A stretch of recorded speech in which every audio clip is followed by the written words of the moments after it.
大家好，歡迎嚟到士多 Channel。今次我會去個4日3夜快閃曼谷，順住條路嚟行我嘅行程。如果你咁啱 plan 緊行程，又唔想 stay 喺旅遊區，想試下啲新嘢，唔多時間又唔想咁頻撲，不妨參考下我今次嘅行程，睇下幫唔幫到大家啦。唔嘥時間，即刻出發！今次我揀嘅酒店絕對可以考慮喺香港乘搭廉航 AirAsia， 喺當望機場落機，喺嗰邊再坐 Red Line 再轉 BTS 都係22分鐘。不過新機場嚟都唔遠，45分鐘走到㗎啦。由地鐵站行過嚟酒店一條直路，而酒店嘅介紹我會喺影片最後嘅時候分享。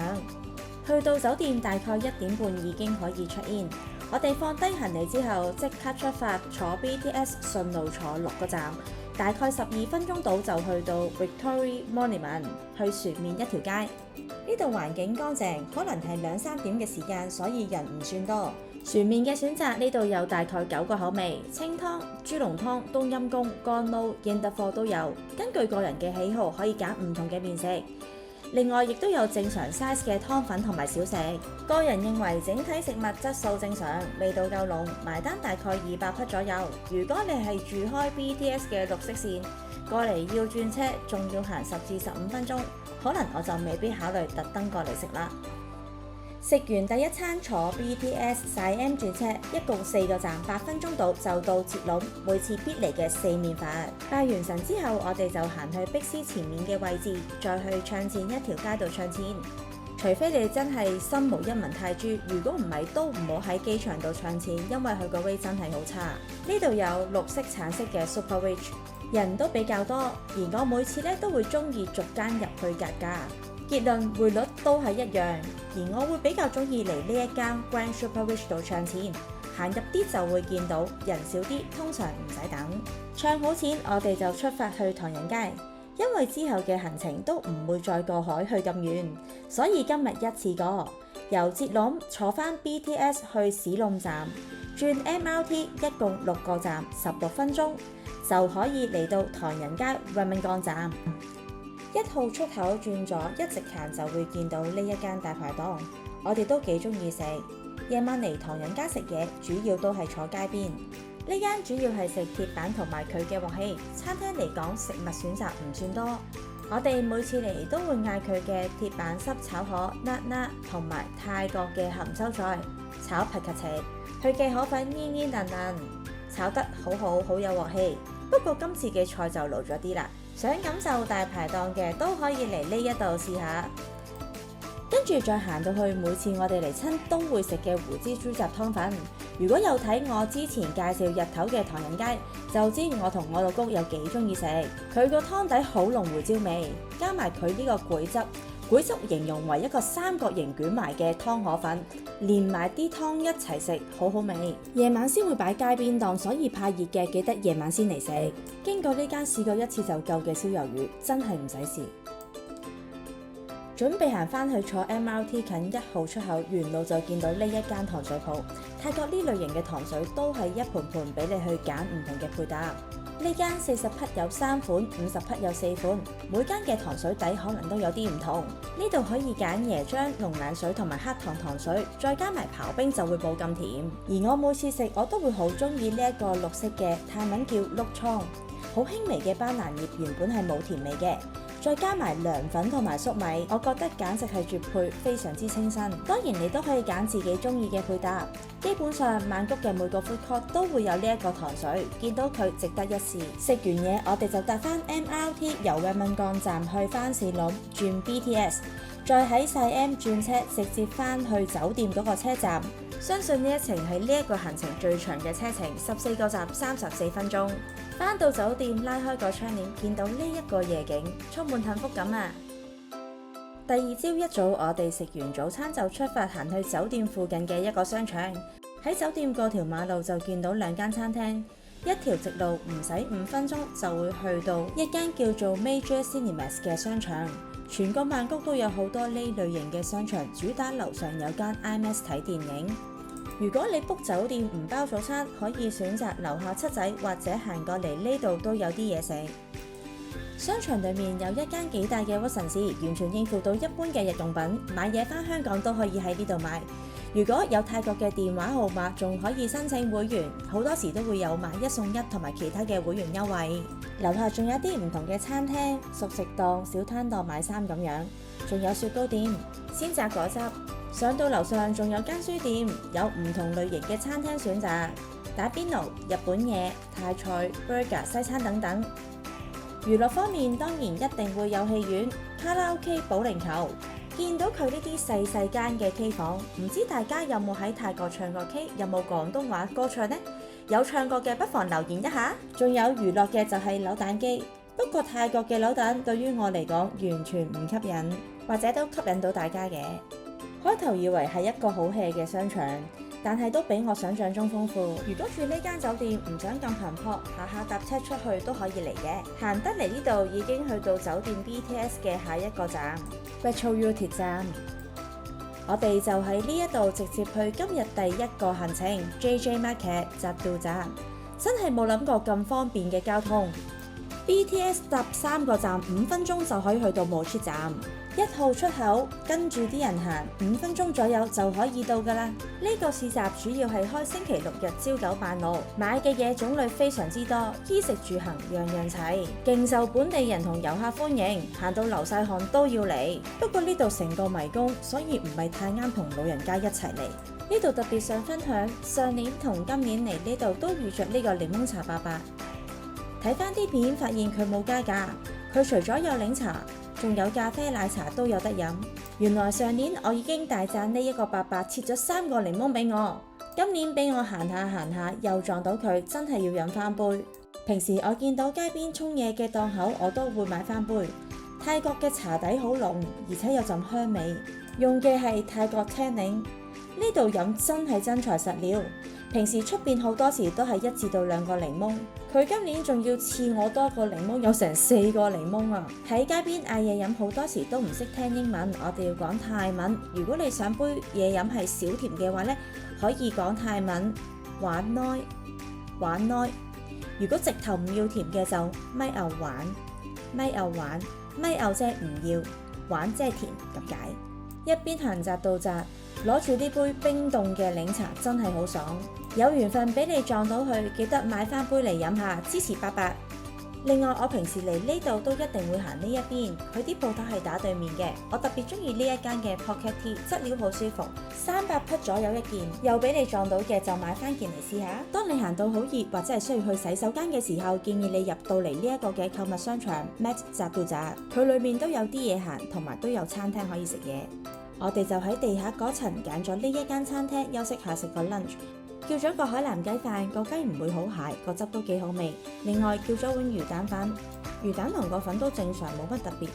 個通菜都炒得幾有鑊氣。食完嘢行多陣，我哋就搭翻 BTS 由 Mo Chit 坐2個站，4分鐘就可以去到 Heron Utd 伊涉市。翻酒店放低啲嘢，嘆翻杯 Welcome Drink。休息一下，順便揾下今晚食飯嘅地方，就出發夜晚嘅行程。我哋由酒店坐 Grab 到呢一間 Google 有4.8分嘅海鮮餐廳。其實我哋嘅目標係希望可以食到新鮮嘅燒河蝦。喺門口見到裏邊完全冇人，真係猶豫入唔入去。但係最慘係附近又冇乜選擇，最後就決定搏一鋪。但係真心覺得呢鋪搏得好，見到呢個缸超級開心，因為佢真係有新鮮嘅河蝦。根據翻你需要嘅重量，佢即刻幫你揀同埋幫你稱。佢個 menu 都幾多嘢食。頭先我 order 嘅時候，佢指咗呢一個 size 8至9 730匹，我哋再加多個海茄同埋木瓜絲沙律。佢都仲有其他唔同種類嘅海鮮、酸辣任嘢同埋粉麵飯。嚟呢一度都可以食到好飽，見佢凍暈緊我哋啲蝦，其實喺市區可以食到炭爐燒，真係非常之好，仲要係新鮮喐喐下嘅河蝦，我覺得佢好用心燒我哋嘅蝦。始終呢度都要 call Grab 先嚟到，所以人流真係唔算太多。我見到佢 Google 嘅相，啲人係 order 一盤盤嘅燒蝦外賣，住呢頭附近真係值得過嚟一試。先講下佢呢2個汁，夠辣夠酸，好啱我。佢整嘅海茄都啱啱好，又唔會太生。佢嘅鬆燉加咗好多蝦米，即刻升華。一般佢哋整鬆燉都會好重手好辣，食唔到辣嘅你記得同佢哋講少辣。撇內重頭戲到啦，佢每隻蝦都燒到好靚仔，蝦頭嘅膏都流晒出嚟，超咁香啊！新鮮嘅蝦彈牙爽口，真係後悔叫得太少。睇翻張單，個蝦都係500幾匹，個鬆燉60匹，再加埋120匹海茄，2杯啤酒，960匹左右。呢個質素真係唔貴，真係值得嚟呢度一試。之後我哋就 call 咗 Grab，直接去到我哋酒店附近嘅一個夜市。喺我整呢條片嘅時候，發現呢個夜市已經永久結業。其實佢嘅人流真係多，同埋好多唔同種類嘅食物，有機動遊戲同埋兒童專區。買嘢方面就比較少選擇。如果離開呢頭住，都可以建議望一望究竟有冇再重開，因為好多時一啲嘅夜市過一排又會開返。喺呢度步行4分鐘就可以去到我哋今日最後一個景點 Lotus。我哋行完超市之後，就直接行返去酒店，大概15分鐘。發現酒店嘅斜對面有個好似夜市嘅嘢，我哋就行咗入去睇下。佢有一啲二手嘢同埋2-3間餐廳。我哋就食咗一間勁中伏嘅餐廳，啲菜柴到不得了，嗌咗個蟹肉炒飯都冇心機去影。所以到最後，我哋都係喺七仔買咗呢一個，完成我哋第2日嘅行程。第3日食完早餐，我哋就直接出發去行街，都係超近，坐 BTS 1個站就可以去到 Hercule 站。今日我哋會去到 Central 呢個商場，出閘揾1、2出口就可以直達到 Central 呢個商場。入到去兜咗個圈，好快就出返嚟揾下有啲咩嘢食。呢個位係喺商場裏邊 Uniqlo 對住右角出口，就出到嚟後邊街呢個位置。落到嚟見到有好多唔同嘅鋪頭仔同埋街邊檔，因為距離我哋食完早餐嘅已經有2個鐘頭，所以我哋就即刻去咗落樓梯左手邊嘅一間粉麵檔。呢度主要食豬籠湯粉麵同埋一啲冬陰功嘅選擇，所以我哋最後坐低叫咗2碗湯粉。我老公叫咗碗豬籠湯粉，真係幾濃味，幾好味。而我嗰碗呢，冬陰功就比較多椰汁，唔夠酸，我覺得一般般啦。食飽咗，我哋再喺外圍行一陣，食嘅通常都係泰國人，鋪頭嘅對面就係一排排嘅座位俾人坐，不妨出嚟探索一下。呢個商場真係好大，喺呢度兜咗個圈。對於我嚟講，最好行嘅就係我影緊俾大家睇嘅地牢呢一層，比較平民啱我河車。上面嘅樓層買嘅比較高級，電器、買衫、買袋呢啲我都唔係太啱。最頂嗰層都有好多唔同嘅餐廳，不過我哋就冇乜特別想食嘅嘢。建議嚟之前都可以上網睇下呢個商場有啲乜嘢好行，有啲乜嘢好食。商場樓下都會有 food court 同埋唔同嘅餐廳。又忍唔住嗌咗個豬手飯，味道正常，豬手夠腍。個魚肚羹同我上一次食嘅簡直係差天共地啊！如果你都中意食魚肚羹嘅，記得睇翻上一集嘅曼谷之旅啊！又係呢一個配搭粟米、涼粉同埋碌瘡，一定要試下。我哋食完嘢行完 supermarket 出嚟就落雨，我哋就沿住 BTS 呢條天橋見到有間揼骨，即刻心心眼衝咗入去。入到嚟即刻俾咗2杯熱茶我哋，呢度環境舒服，眼見嘅客人都係泰國人，因為講泰文嚟到呢一區真係聽少好多嘅廣東話。好彩 walk in 有位，我覺得呢度價錢合理。最後我哋做咗1個鐘頭350匹嘅按腳，重點呢度夠乾淨，洗你隻腳都唔 hea。入到去張凳都係舒服嘅，我同我老公覺得力度夠，太大力嘅記得講爆爆耐。按完對臭腳，再嘆翻杯熱茶，真係爽歪歪，充滿力量。喺按腳嗰個位置行唔夠1分鐘，有一個叫做 Union 嘅商場。呢個商場唔大，但係佢都有2-3層，全部都係賣女仔衫。想買嘢行街經過都可以入嚟睇一睇。咁啱商場做緊活動，唔知有啲乜嘢明星歌星喺度講緊嘢，但係我都唔知佢講乜，所以我都唔嘥時間行去搭 BTS 坐3個站就去到 Ari 食晚飯。餐廳位置方便，喺地鐵站行8分鐘就到，可以網上預約訂位。呢度勁多嘢食，我想講呢，我最中意嘅生蟹係有嘅，所以咧我嗌咗呢一個咧。之前喺咩捧費啊嗰邊度食都好好味，咁但係覺得平啲咯。跟住另外就有呢啲蟹肉嘅嘢，咁我哋就嗌咗呢一個嘅steam rice 嘅蟹肉飯，有啲炸物啊。不過因為我哋唔係太喜愛啲炸嘢，所以我哋就冇嗌啦。跟住你呢啲都係一啲鬆浸嘢啦，咁樣嘅，即係生嘅。咁通常好多人都中意嗌呢啲柚子沙，但係我哋就麻麻地，我哋就冇嗌到。咁佢都多選擇，其實我覺得好想食蝦啊生蝦，不過驚食唔晒，所以冇嗌到。我帶咗3樣嘢，係啦。跟住另外有個呢個任嘅豬潤，呢啲應該好食。再望下先，咁多湯啦。好，見到快啊！如果快得滯想睇就 pause 咗佢，就係咁啦。咁其實我覺得都多選擇呢間嘢都 OK，就係咁啦。叫咗杯芒果沙冰米牛丸，呢個蟹肉飯一定要叫，佢個飯係有啲酸甘同埋魚露加埋啲辣椒撈埋，特別好味，蟹肉夠實淨，新鮮，一定要嗌呢個 steam rice， 唔好嗌炒飯。我老公都話正。呢個係生蟹，又係我獨吞嘅時間，佢會加埋啲木瓜絲做沙律，主菜係生蟹，都幾新鮮嘅。如果有睇我上一集嘅 vlog，嗰個生蟹同呢個對比真係差得都幾遠。上次嗰個真係超正，因為佢勁多甘香嘅蟹膏。不過我太中意食生蟹，所以都食到渣都冇得剩。呢個係醃豬潤，佢個豬潤做得啱啱好，酸辣度夠味，我覺得幾好食。嚟泰國一定要叫燒雞，我覺得燒得啱啱好，點嗰個汁都夠辣夠酸，不過又未去到推介一定要叫。埋單1700匹，大概400蚊港紙，呢度食環境食質素，性價比就一般啦。食完嘢搭返 BTS 4個站，大概8分鐘就到返我哋嘅酒店嗰站。想提返大家，因為由 BTS 行去酒店一條直路冇遮冇掩，同埋記得睇路，因為咧有啲路都凹凸不平㗎。電梯上去呢個位係有個飲嘢嘅地方。前2晚我哋覺得呢度好嘈，呢個酒店好方便嘅係就係呢一間七仔，每次上房之前我哋都會入去兜個圈。今日第4日要離開呢一間酒店之前住咗3晚，想同大家即刻分享呢一間酒店嘅資料。喺新機場坐機鐵再轉 BTS 直達大概45分鐘，由車站行過嚟大概5分鐘就到酒店。整體酒店設備齊全，職員服務可以，冇特別深刻嘅體驗。今次入住我體驗咗2種房型，先介紹高級雙人房。好啦，一入到嚟咧就見到咧左邊咧又就係擺行李啦，都好夠空間嘅。右邊就係 toilet 啦，咁一陣間先入去啦，咁都幾開揚嘅。呢度個 mini bar 啦，咁全部都要收費嘅。湯豆 safety box 啦，跟住另外佢嗰個雪櫃裏邊，咁佢都有啲唔同嘅嘢飲啦，都係要收費嘅。除咗涼之水之外，咁都係智能電視啦，好好啦，可以轉台啦。咁佢都會有一啲嘅room service 啊，同埋咧我見到咧佢係有個做 massage 嘅，咁都覺得幾抵嘅，因為其實講緊咧60分鐘係400匹，到90分鐘係550匹咯，基本都 OK 嘅。Thai massage 同 massage 呢啲，咁佢哋出邊你普通個核突突嗰啲都250匹啦，咁何況係一間叫酒店，咁跟住個景觀非常之開揚啦，會見到。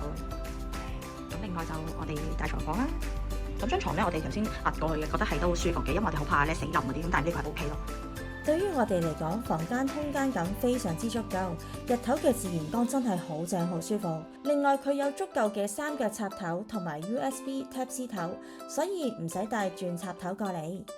洗手間感覺都好光猛，開咗個窗簾，自然光都會射埋入嚟廁所。沖水嘅力度就一般，係曾經試過開咗一篤真係好大嘅份量，爭啲沖唔走，個心都嚟一嚟。所以溫馨提示，太大篤嘅就記得中途忍住淡水沖一沖先。沖涼嘅水壓都可以，唔會太弱。即刻介紹埋另一種房型，每一層只有1間嘅豪華客房。入到嚟見到有個偏廳，有梳化有茶几，2部電視機，仲有個托門。夜晚唔中意空間感咁大嘅可以拉埋。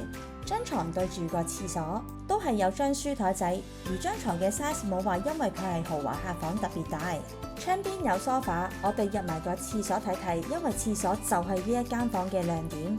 佢有個睇到成個曼谷嘅夜景嘅浴缸，真係超讚，啱晒會係酒店嘅朋友。今次我哋係星期5嚟，星期1走，頭2晚酒店1400蚊。星期日呢1晚嘅酒店係770蚊，全部都包早餐。而呢間房仲有個 pantry 同埋衣帽間，微波爐、廚具都有。而佢嘅 mini bar 有嘅嘢同之前嘅房型都係一樣，放得喺度嘅食物同埋汽水啤酒都係要收費。佢有塊全新嘅放行李嘅位置都非常之足夠。如果行程緊密，冇時間浸浴，住高級雙人房都已經好舒服。介紹埋佢個早餐先，餐廳樓底高，俾人有放鬆嘅感覺。佢3日嘅早餐都有唔同，我個人覺得食物質素都幾高。同大家分享緊嘅就係我3日幾乎日日都唔同嘅嘢食。炒麵炒飯都唔會太油，湯夠濃味超叻。最驚喜嘅就係佢泰式甜品，連出嘅水果3日都會有啲唔同。住得呢一度，我都會建議大家 book 埋佢嘅早餐。上埋佢30樓嘅泳池真係超讚，佢比起上次我喺唐羅區住嘅，大家都係頂樓，但係呢個正好多。對於我嚟講夠大，真係後悔最後嗰日先嚟游水。日頭拍晒，夜晚嚟游水都係一個好選擇。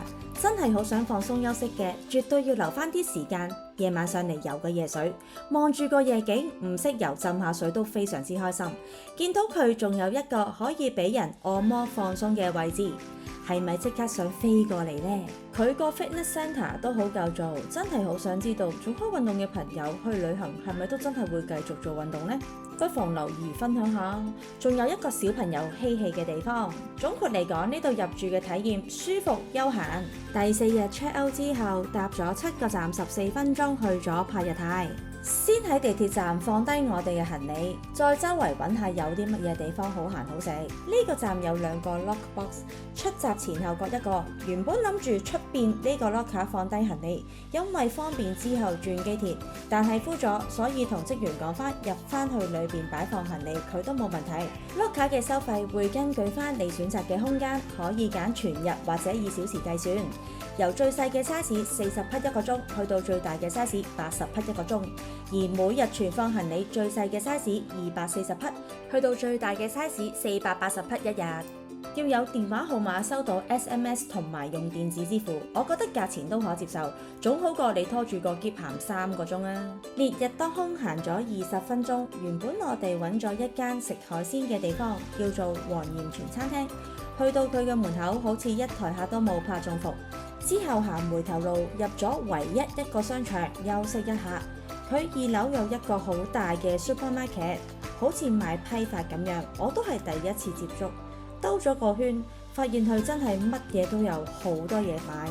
商場餐廳選擇比較少，最後我哋揀咗一對 Pizza Company 食午餐。如果離開曼谷又想食 pizza， 呢一間都係一個好嘅選擇，價錢合理，仲要好味。食飽之後，我哋沿路就行返去地鐵站，又見到一間按摩店，即刻衝咗入去。入到嚟一個客都冇，我哋係開心嘅，環境舒服，非常乾淨。本身都會諗會唔會好貴，見到佢個價目表，仲要有30% off。對於我哋嚟講，350匹嘅 foot massage 真係非常之唔錯。之後職員帶我哋上咗2樓，上到去我又心心眼，因為又見到張好舒服嘅凳。可能呢度比較隔涉，我哋又包場，成個感覺好舒服。唯一唔好處間中聽到啲車聲。如果喺呢區揾按摩店都可以嚟呢度。之後我哋返地鐵站做埋個 payment， 攞埋行李就搭返機鐵7個站26分鐘就去到機場，完結我哋呢個4日3夜嘅旅程。希望今次嘅影片可以幫到大家計劃嚟緊去曼谷嘅行程。有任何疑問，歡迎隨時留言。鍾意我影片嘅朋友，希望你俾啲支持我，like、share 同埋 subscribe 我嘅 channel。下一條片再見，拜拜。